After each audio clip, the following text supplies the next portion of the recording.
Jai Hind to all students. It's your chapter number 10 of history. Contacts with distant land means दूर के जो देश हैं, दूर के जो स्थान है, उससे किस तरीके से संबंध बने। आपका टाइटल है what led to the contact of Indians with the outside world. क्या चीज़ भारतीयों को दूसरे विश्व के जो जगह हैं उनसे संपर्क स्थापित करने में मदद की। प्राचीन समय से ही जो भारतीय इतिहास है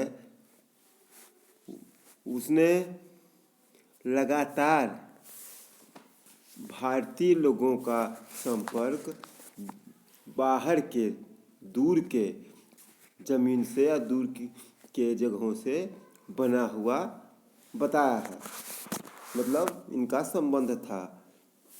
यद्यपि यह पीरियड जो है 2200 साल पहले स्टार्ट हुआ था और इसमें विशेष रूप से यह ध्यान देने वाली बात है कि विदेशियों से जो दूर के लोग थे, दूसरे देशों के थे, उनसे और हमारे देश का बहुत ही विस्तृत और नज़दीकी संबंध रहा।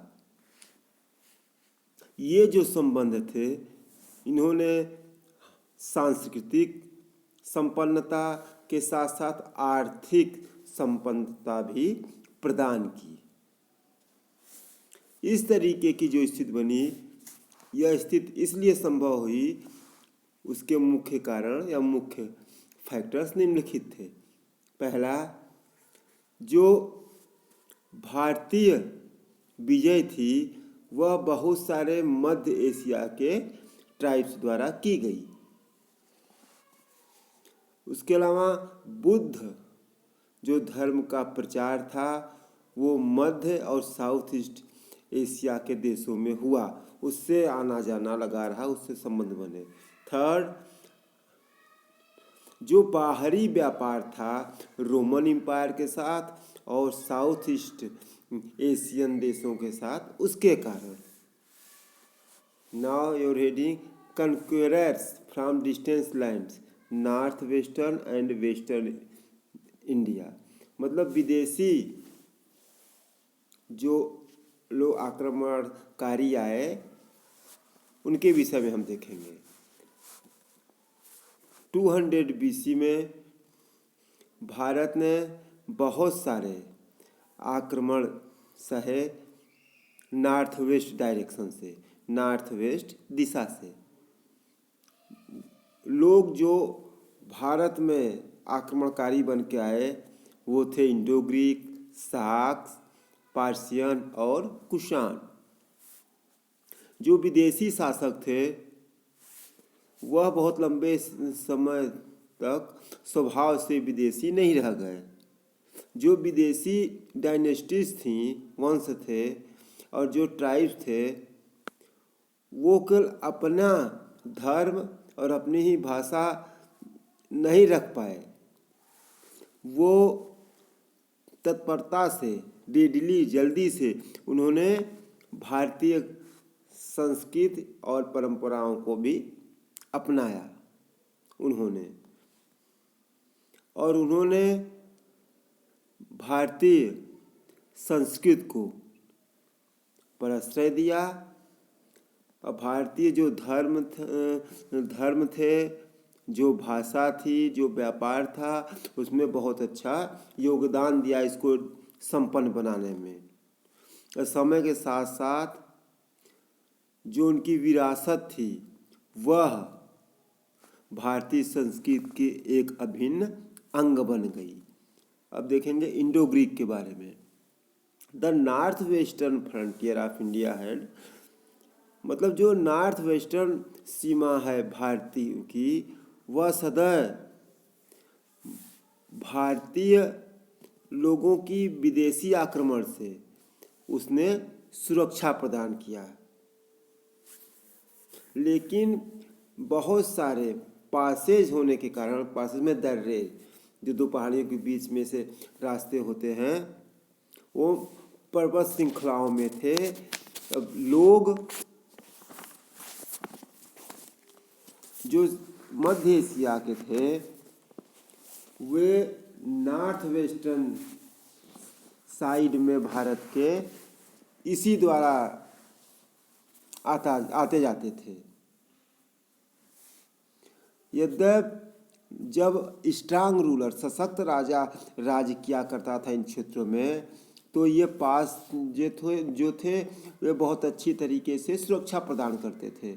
लेकिन जब सेंट्रल अथॉरिटी मध्य क्या कहते हैं अथॉरिटी जो केंद्रीय शासन सत्ता वाले लोग थे जब वीक हुए, तो ये पासेज एक असुरक्षित और संभव इन्होंने प्रदान किया कि भारतीयों के ऊपर आक्रमण इस तरफ से बढ़े, और बढ़ा भी। जब राजा कमज़ोर हुआ उस समय अशोक के बाद के जो मौर्य शासक थे वे बहुत कमज़ोर साबित हुए, और दूर एरिया में जो जगहें स्थापित थीं वो अपने आप स्वतंत्र हो गईं। ये जो छोटे छोटे स्टेट थे वे एक दूसरे आपस में फाइटिंग करते थे, लड़ते थे, और वह बाह्य सीमाओं की सुरक्षा के लिए ध्यान नहीं देते थे। इन स्थितियों में जो बैक्ट्रियन ग्रीक्स थे वे 2200 ईयर पहले उन्होंने भारत पर आक्रमण किया। जो अलेक्जेंडर के जनरल थे वे ये क्षेत्रों में स्थापित हुए,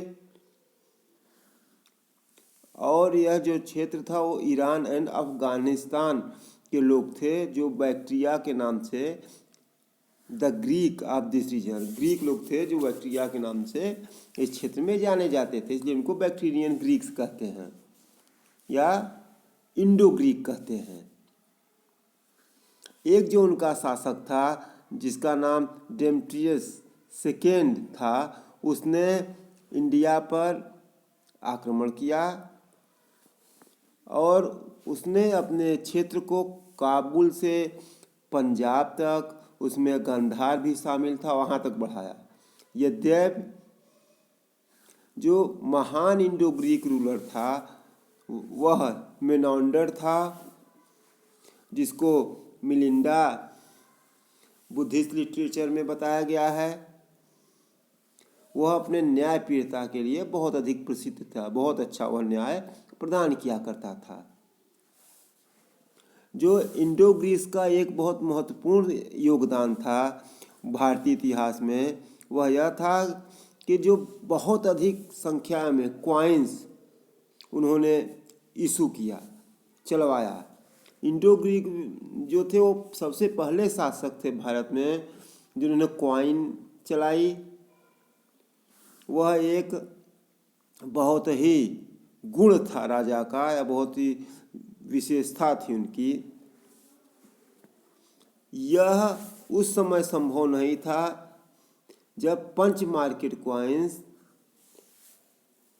के मामले में द इंडो ग्रीक थे, वे सबसे पहले थे जिन्होंने भारत में गोल्ड क्वाइन इशू किया, गोल्ड क्वाइन चलवाया, सोने के सिक्के चलवाए। जो ग्रीक रूलर थे उन्होंने ग्रीक आर्ट भी चलाया या ग्रीक आर्ट को फैलाया, उसकी जानकारी दी भारत के नॉर्थ वेस्टर्न साइड में। ये जो स्टाइल आर्ट की थी वह ग्रीक लोगों से कांटेक्ट के कारण, संपर्क के कारण आई, और किसमें आई?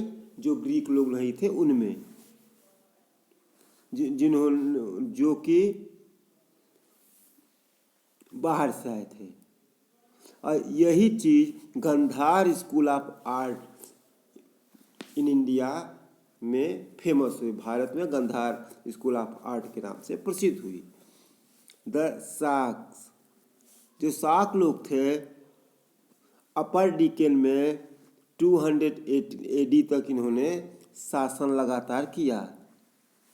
जो सबसे प्रमुख शासक थे शाक वंश के वो रुद्रदमन फर्स्ट थे, जिन्होंने 20 साल तक शासन किया और 250 BC तक। और जो इकोनॉमिक कंडीशन थी व्यापार की उस समय was very in a good shape, मतलब उस समय जो आर्थिक स्थिति थी वह व्यापार की वह उस समय बहुत अच्छी थी, क्योंकि रुद्रदमन बहुत ही इस विषय में ध्यान दिया करते थे।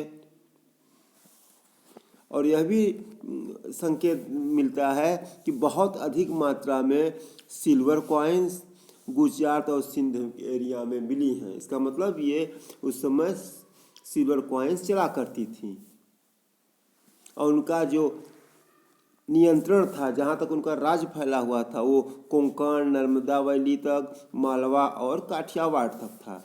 जो रुद्रदमन थे वो सबसे पहले शासक थे जिन्होंने इंस्क्रिप्शन इशू किए, जो कि पूर्ण रूप से एकदम शुद्ध संस्कृत में थे। भारतवर्ष में जो इन्होंने इशू किए, उन्होंने संस्कृत साहित्य को प्रश्रय दिया, संरक्षण प्रदान किया, जबकि वो विदेशी थे। जो वेस्टर्न इंडिया के शासक लोग थे way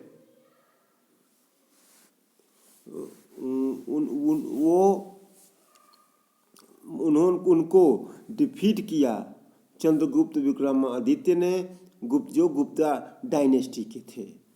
now student, this part is in. जय हिंद।